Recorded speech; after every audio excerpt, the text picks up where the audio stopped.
Boa noite, pessoal. Estamos aqui mais uma vez na TV Mais, canal 22 da NET, com o nosso programa Conexões Ribeirão. Programa de toda terça-feira, às 21h30, tocando nos mais diversos assuntos da cidade, do país, né? Envolvendo a questão da educação, da cultura, da política, movimentos sociais, meio ambiente, etc. E hoje nós temos o prazer e a alegria de estarmos recebendo aqui o professor Cristiano Lima Floiano. Ele que é professor de Educação Física da Rede Municipal de Ensino de Ribeirão Preto e também presidente da Associação dos Profissionais da Educação de Ribeirão Preto, a entidade dos professores, a APROFERP. Muito boa noite, Cristiano. Boa noite, Lages. Muito obrigado pelo convite. É um prazer fazer um bate-papo aqui, conversar um pouco sobre a nossa cidade, sobre a educação municipal e trocar um pouquinho de ideia. Assim, a gente sempre cresce um pouquinho quando discute com alguém tão gabaritado como você, que já esteve por dentro da nossa educação. Muito bem, Cristiano. Mas eu gostaria, antes de entrar propriamente na questão da educação municipal, né, falar um pouquinho aí da sua trajetória pessoal, né? Antes de ser professor, a gente sabe que você se dedicou à arte da música, né? Participou de uma banda de baile, é isso? Uma banda de festa? Isso mesmo. E aí foi até cantor nessa banda. Como é que foi essa? Que período foi esse da sua vida, Cristiano? No final da adolescência, já aos 18 anos, eu já fazia parte dos grupos de música da igreja, até foi na igreja católica que eu comecei a me interessar pela música, aprender um pouco do violão, cantar nos eventos. E a partir daí esse grupinho de jovens que fazia parte quis tocar músicas populares. A gente se reunia aos finais de semana e começou ali um processo de formar uma banda que tocasse vários estilos. A gente começou a fazer eventos em bares e depois disso essa banda se desfez, porque adolescente ainda não sabe muito o caminho que vai seguir, cada um seguiu um rumo, mas eu quis continuar com a música. Já pensava em fazer educação física naquele momento, mas a música me preenchia, me dava um prazer e fui buscar outros grupos profissionais que já atuavam profissionalmente e acabei entrando em um deles. Depois disso formei minha própria banda e durante 15 anos trabalhei profissionalmente como cantor de banda de baile. E isso acredito que me ajudou bastante hoje no trato com a sala de aula. Essa empatia com o público, a sala de aula é um público, né? E me apresentar para ele todos os dias ali me traz uma satisfação grande, poder trazer a atenção deles para mim, e isso o palco me ajudou bastante. Olha, uma coisa que eu não sabia, que a Igreja Católica fez parte da sua formação, então, dessa formação inicial na juventude. Interessante. Sim. Isso foi aqui em Ribeirão Preto, Cris? Foi em Ribeirão Preto, desde os 8 anos, minha família mudou-se para uma residência bem atrás da paróquia da Igreja Santa Luzia, na Vila Tibério. E minha família, meu pai e minha mãe eram muito católicos e a gente frequentava regularmente as missas, batizados, nós somos batizados, fizemos a crisma na Igreja Católica. E a partir dali eu desenvolvi o gosto pela música na igreja. Eu não queria simplesmente assistir à missa, eu queria estar lá na frente. Então assim, o gosto pelo palco já começou ali. Eu não queria ser parte da multidão, eu queria estar à frente da multidão fazendo algo por eles. E aí isso me levou a querer escolher um dos caminhos. Até tive um irmão que quis ser coroinha, né? Até tentou seguir a carreira religiosa, mas eu preferi a parte da música, do entretenimento. Interessante. Cristiano, e outra coisa, e essa transição exatamente de uma banda para o profissional de educação física? Foi tranquila? Foi tensionada? Enfim, foi fácil para você administrar isso? Porque hoje você não está mais nesse campo aí da música, né? E da banda, enfim. Como é que foi essa passagem? Bom, as duas coisas caminhavam paralelamente durante um bom tempo e assim, uma nunca interferiu na outra. O trabalho com a banda era aos finais de semana e durante a semana eu estudava, tinha o meu trabalho também, era uma rotina bem puxada, porque tinha um trabalho formal o dia todo, que não era ligado a nenhuma dessas áreas, era um trabalho administrativo para manutenção, para sobrevivência, a faculdade à noite e a música aos finais de semana. Era um dia cheio então, hein? Era um dia bastante cheio. E assim, dentro da educação física, tanto na área da escola, quanto na área da academia, do fitness, o professor, ele é, de certa forma, um showman. Ele vai aplicar uma aula de aeróbica, uma aula de alongamento, ele vai estar ali na frente de um público, muitas vezes em cima de um palco, com música, com iluminação. Então os ambientes são muito próximos. Então para mim um somava com o outro, um não conflitava com o outro. Mas a música, ela cobra caro alguns deslizes. Por exemplo, o professor que trabalha numa quadra ruidosa, com muita poeira, muita sujeira, acaba tendo problemas de voz com muita frequência. E aí, durante a semana, né, um desgaste de 5 dias, no final de semana, isso impactava na qualidade do meu trabalho com a música. Por muitas vezes eu tive que tomar medicamento forte para conseguir atender o meu público do final de semana. Às vezes a gente fazia formatura, casamento, e para aquele público o evento é único. A pessoa não pretende, pelo menos não pretende naquele momento, pensar em casar e em fazer uma outra festa de casamento. Ela quer que aquela seja única. E eu não tenho o direito de que aquela festa não seja do jeito que ela imaginou. Exato. Então a gente fazia um esforço, às vezes tinha que poupar a voz durante a semana toda, né, pensar, olha, aquele final de semana, períodos do ano que eram mais secos, como Ribeirão, uma cidade que tem um período de muita estiagem. Então a gente tinha essa preocupação de poupar para atender bem os dois públicos. Exato. Cristiano, e aí você entra de corpo e alma, né, nessa seara do magistério, da educação, você faz um concurso para a rede municipal. Lembro bem da sua luta junto com outros colegas para que a prefeitura chamasse os concursados, né, uma lista de concursados que nunca era chamada, com cargos vagos, né, enfim. Tem uma trajetória legal que eu conheço aí da sua vida, nessa parte inicial aí da prefeitura, e depois você se engaja também no movimento de organizar uma associação profissional, junto com os colegas, né, para defender os direitos e os interesses do magistério diante da secretaria, da prefeitura, etc., né, que é a Proferp, né? Afinal, como é que foi a sua experiência aí na organização da Proferp? Só uma curiosidade um pouquinho antes disso. Quando eu entrei na Faculdade de Educação Física, eu jamais pensei em lecionar nas escolas. Olha que interessante. Eu tinha uma mente muito mais voltada para o fitness, cheguei a ter uma academia. Olha só. E por insistência da minha cunhada, que insistiu para que eu prestasse o primeiro concurso na Rede SESI, eu fui prestar mais para dar uma satisfação para ela do que propriamente por prazer. Passei em primeiro lugar. E em pouco tempo fui chamado. E aí, por insistência da família também, falou, olha, a música é sazonal. O salário de professor é sagrado. Então vamos experimentar isso aí. Entrei, o bichinho do magistério me picou e nunca mais eu quis sair. E aí, logo após, eu prestei um processo seletivo para a prefeitura, entrei como professor emergencial, atuei como 3 anos como contratado. E assim que esse contrato se encerrou, a prefeitura criou um processo de continuidade de professores contratados em detrimento de professores concursados. E aí começou o meu envolvimento na política educacional de Ribeirão Preto, a fim de que algumas coisas fossem regularizadas. Até tivemos um embate com a Câmara, eles falaram assim, nós vamos continuar, e assim que der a gente faz um concurso. Falaram, já tem 10 anos sem concurso nessa área e vocês já estão extrapolando o prazo há muito tempo. Está criando uma situação ad eternum aí para o professor concursado, contratado, em detrimento do concursado, que vai ter um vínculo maior com essa rede, vai dar seguimento no trabalho. Ah, mas vocês estão querendo ficar como contratados eternamente. Não, nós queremos um concurso. E aí, a base de muita pressão, o concurso aconteceu, também por força do Ministério Público, que na época exigiu que a prefeitura mandasse embora todos os contratados e imediatamente fizesse um concurso público. Então, as duas coisas juntas deram a possibilidade de que o concurso fosse feito e que nós pudéssemos entrar pela porta da frente, né, da maneira correta, como a lei garante, já que é uma atividade fim e não pode ser prestada.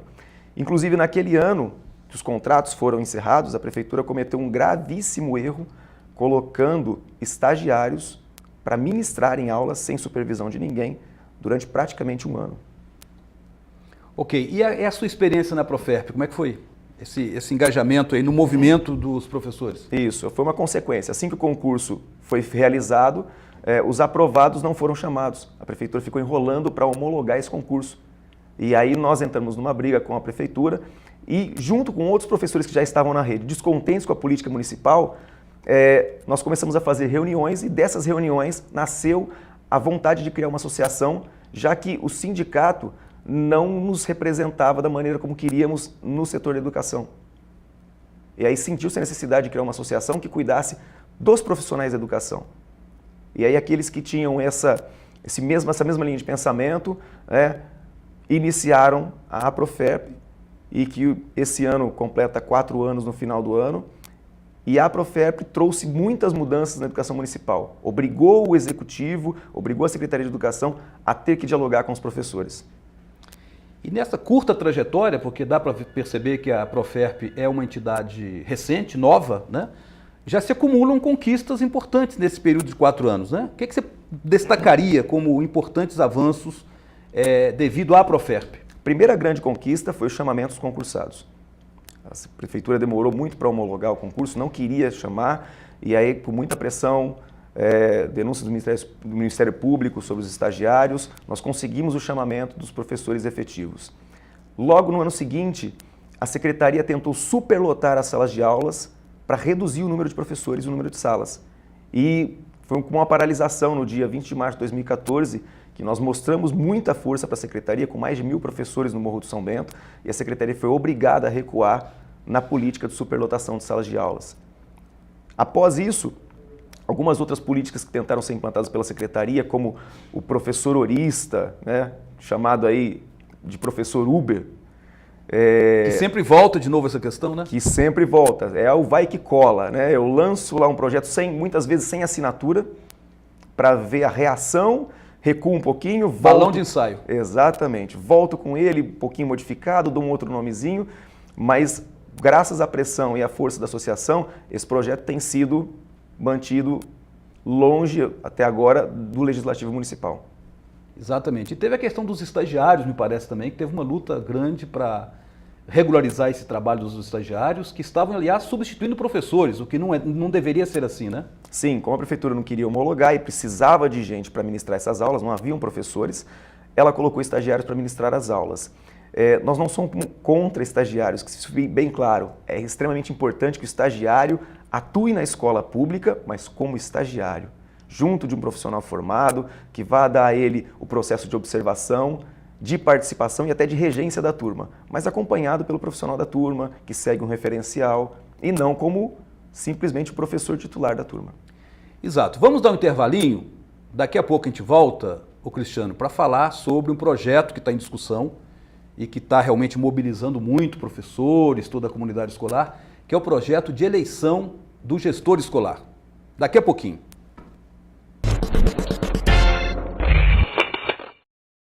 TV Mais. Paixão por Ribeirão. Você já pensou em veicular seu nome ou sua empresa na mídia e ganhar destaque?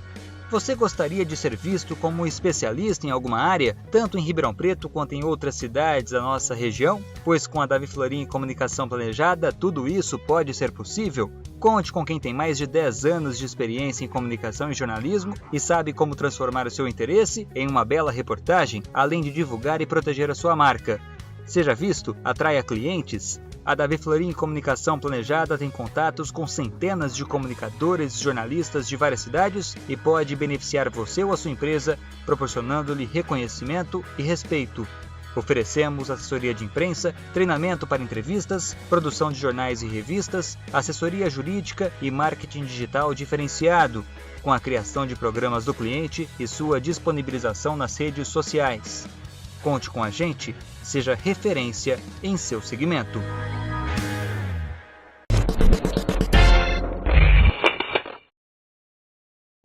Voltando então à nossa conversa hoje no Conexões com o professor Cristiano Floriano. Ô Cris, e essa questão agora que, através da iniciativa da própria Secretaria da Educação, coloca em pauta, né, uma das metas do Plano Nacional de Educação, que é exatamente a participação da comunidade escolar na indicação, na eleição do gestor da escola, né? O que tradicionalmente se conhece como a eleição do diretor, do vice-diretor da escola. A gente sabe que é um projeto que está em debate, né? Tem comissões estudando isso aí, tem toda uma disposição da Secretaria de encaminhar esse projeto aí para o prefeito, depois aprovado na Câmara, etc. Afinal, é um projeto que já existe em outros estados, outros municípios, não é nenhuma novidade aqui para Ribeirão Preto, né? Eu me lembro que a primeira vez que esse assunto veio à tona foi no primeiro governo Palocci, em 93, né? E logo foi engavetado, mais uma ou duas vezes depois voltou de novo, foi engavetado. Havia muitas forças contrárias, né, a essa democratização da escola, pelo menos nesse nível. e agora parece que a coisa está indo, né? Por que a própria secretaria tomou essa iniciativa? Aonde que está o interesse da secretaria de encaminhar uma discussão dessa? Lages, para entender a situação que nós estamos agora com esse processo de eleição de diretores, é preciso entender de onde isso partiu.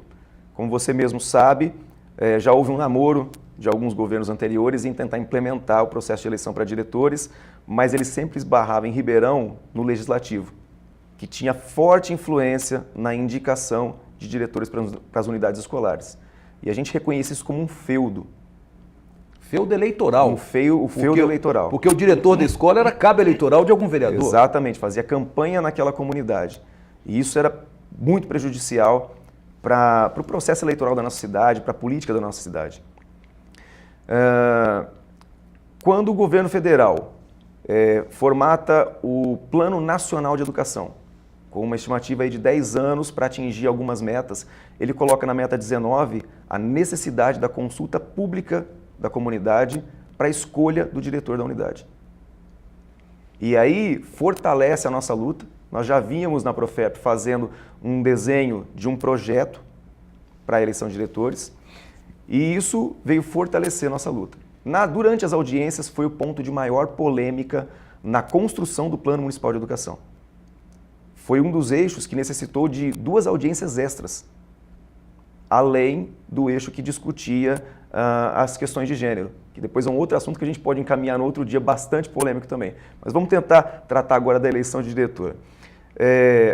O Plano Municipal de Educação de Ribeirão Preto, aprovado nas assembleias, que deveria ter sido enviado para a Câmara, ele contemplava que no prazo de 1 ano após a sanção do plano, o Conselho Municipal de Educação deveria estipular a forma como ocorreria o processo de eleição de diretores. Já se passou esse prazo há muito tempo, né? Sim, sim. O plano foi entregue no último dia do prazo para a Secretaria Municipal de Educação, que foi em 2014.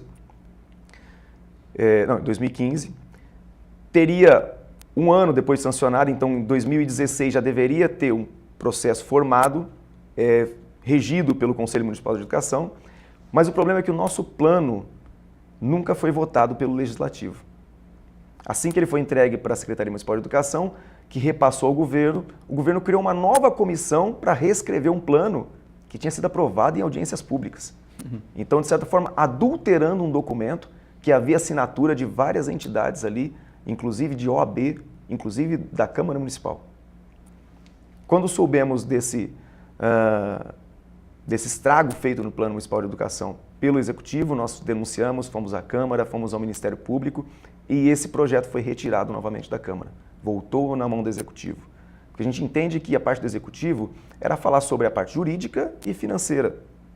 As estratégias, a parte pedagógica já tinha sido discutida, isso deveria ser apreciado na Câmara. Mas, com muita pressão para o Plano Municipal, nós sentimos que o governo, com essa iniciativa de antecipar o processo, ele quis desmembrar do plano pontos mais polêmicos.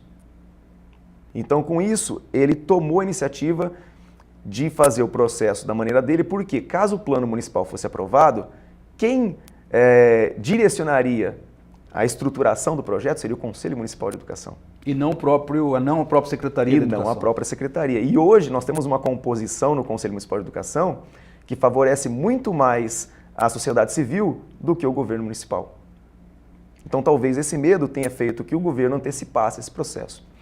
Ô Cris, e quais são os principais pontos assim, né, que geram alguma polêmica dentro desse projeto da eleição do diretor de escola? Bom, quando a Secretaria montou uma comissão com várias entidades ali para participar da elaboração do projeto, o texto não foi construído reunião a reunião.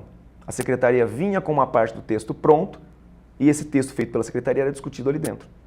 Então, com muitas coisas que os representantes dos professores não concordavam. E um deles foi que todos os candidatos deveriam passar por uma prova para que pudessem ser elegíveis pela comunidade.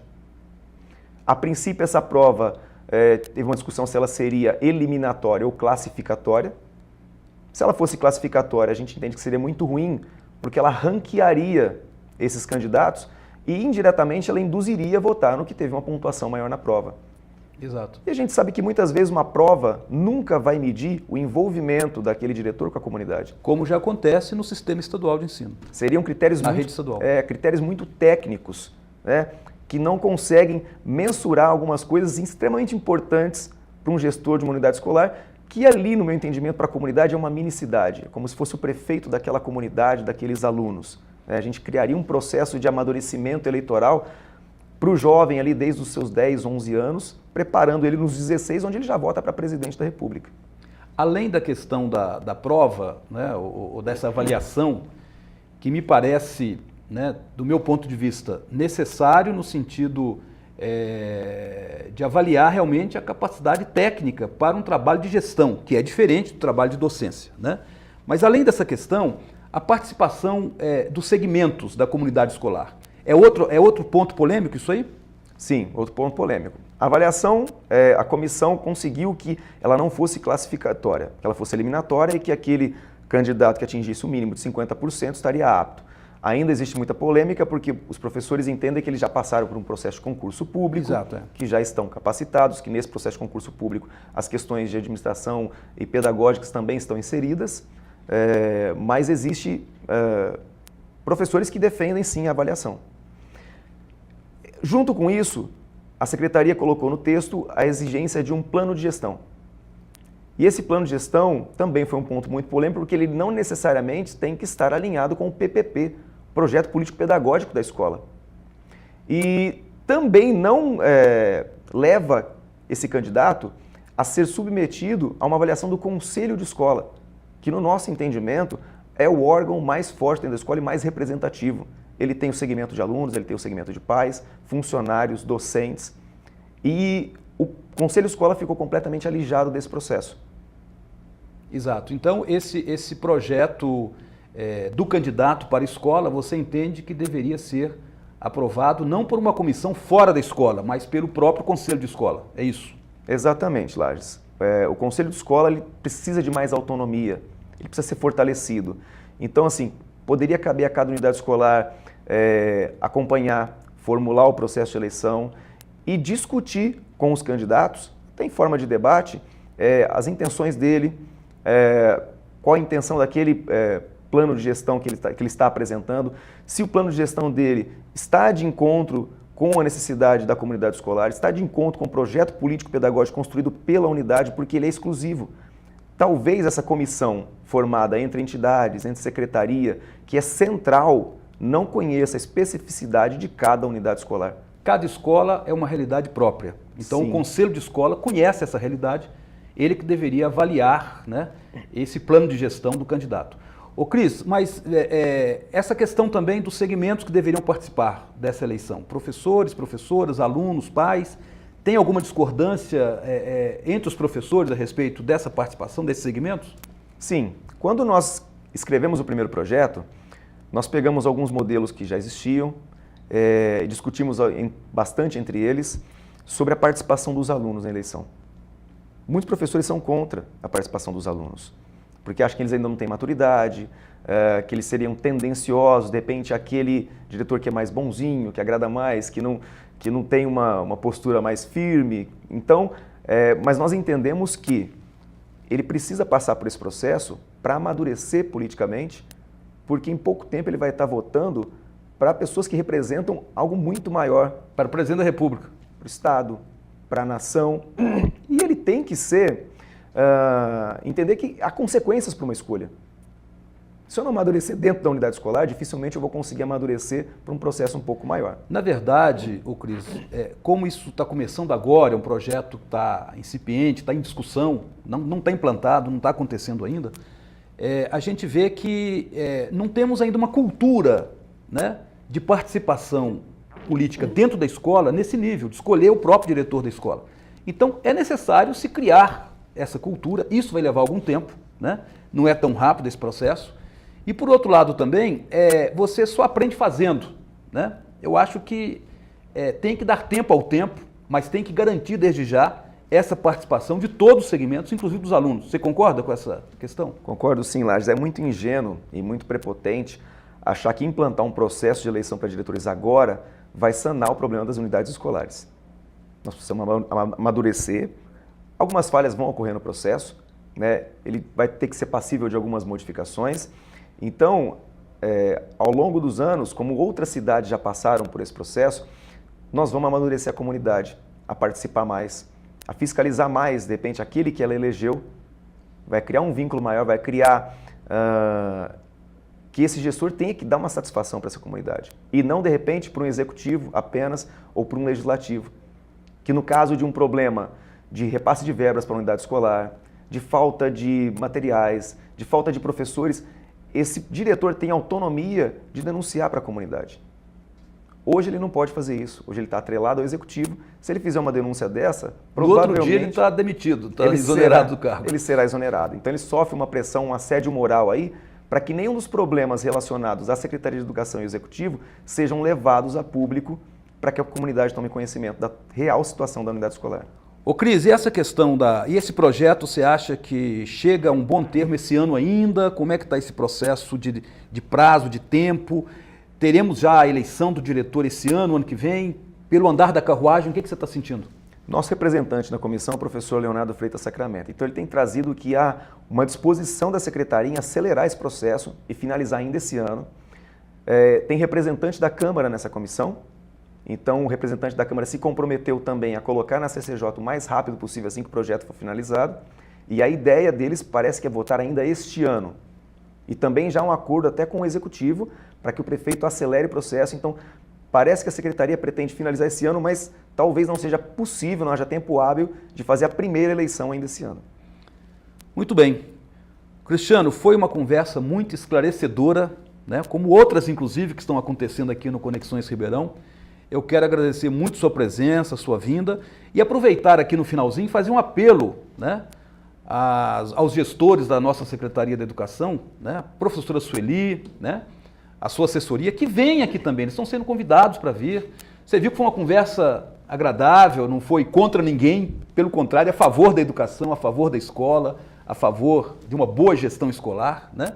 Eu acho que a Secretaria aqui só teria a ganhar, inclusive, expondo também, defendendo seus pontos de vista, né? Mas quero agradecer muito a sua presença e tomara que, dentro em breve, nós tenhamos, né, mais um passo à frente, mais esse avanço importante na nossa educação municipal, né?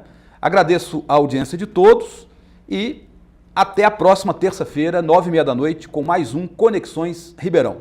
Obrigado e até lá.